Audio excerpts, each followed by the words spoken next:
So good morning guys, happy Friday. Dito tayo sa shop ngayon. Dami nating Focus oh. Top of the line dalawa na 2014 Ford Focus, hatchback yan, sports. Tapos ito naman yung kay Ma'am Aki. Update natin sa unit. So hindi pa tayo satisfied dun sa condition niya. Palitan na rin natin tong motor fan. So ito yung motor fan, pero palitan na rin natin ng buo. Motor fan pati yung fan itself para hindi na magka-problem. Tapos, syempre ilang araw na kasi nating tinetesting to, so nakikita natin yung mga issue niya. Manginig pa rin kahit dinala na natin do sa under chassis specialist. So, pina-check ulit natin. Ayun.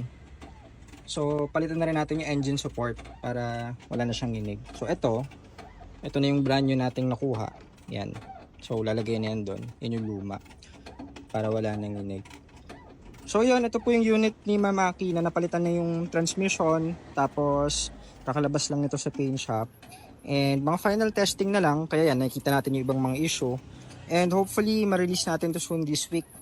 Syempre final yan is yung PMS pati yung detailing natin. And ito pala yung kay Sir Alex. Andito na rin yung Ford Focus ni Sir na in-order sa atin. Shout out sir, galing pa si Sir sa nasa Saudi pa si bossing. So pauwi siya this month and piniprep na natin yung unit niya. Papare up natin yung dito sa headliner sa loob. Pero yun no, ganda na ng paint. Change na ng paint niya. So yun may update sa shop guys. Sa mga naghahanap pala nito, kasi nag-iisa lang to pero recently may nakuha tayong same. Lower lang siya, 2013 to, ito yung 2014 pero parehas lang yan. Top of the line din na candy red bar yan, sports yan. Yan, mahaba yung spoiler. So available to guys, kung gusto nyo para reserve, message nyo lang kami. Pwede nyo rin test drive dito sa shop.